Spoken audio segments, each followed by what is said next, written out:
Last night, President Donald Trump gave his State of the Union address, and it was the longest one since at least 1964. A wide range of topics in the speech, from elections to immigration to the economy. We know you are up early this morning, and so you may have missed part of the speech, so we want some perspective on that, what you may have missed. Our Joe St. George is live from Washington this morning. Joe, we talked about his remarks on the economy and immigration, as Blaine had just said, but what were some of the other key points that stood out to you? Well, look, the speech had a little bit of everything, guys, right? It was an hour, 48 minutes, as you mentioned, on global affairs, right? And given the military community in Hampton Roads, I think what he said about Iran is something that people around the world and in Hampton Roads, military families were paying attention to. The president's assembled a vast military presence in the Middle East right now. There's a real possibility of military action in the near future.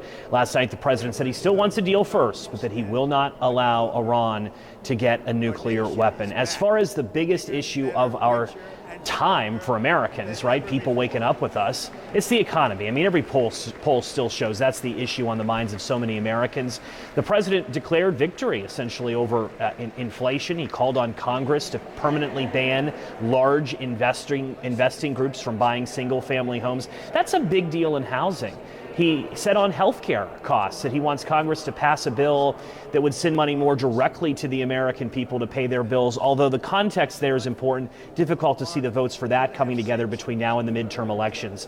And then there is the issue of electricity costs and data centers, and talk about a big issue in Virginia. Give or take a third of all of the world's data passes through Virginia, primarily Northern Virginia at some point. The rise of these data centers creating debates over electricity bills in so many communities across Virginia. The president said he's working with tech companies to help pay more of the cost. Take a listen. Tonight, I'm pleased to announce that I have negotiated the new Ratepayer Protection Pledge. You know what that is?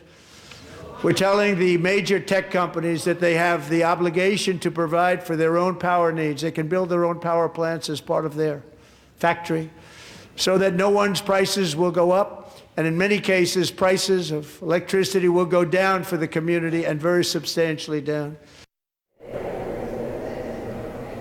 Again, the president's speech had a little bit of everything. There were times in which he bashed Democrats for not working with him on immigration. He mocked them at times for frequently their use of affordability.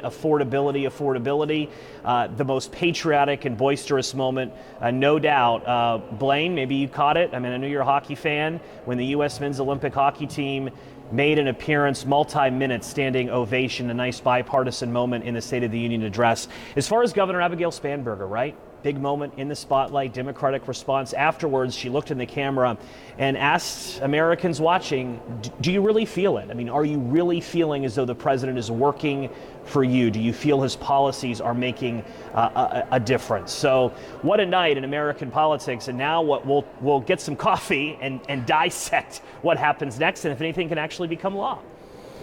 There's always something that happens next. Joe St. George, live from Washington. We thank you for your recap and your perspective. Get some coffee yourself. Hockey brings us together, Joe. 6:48 our time right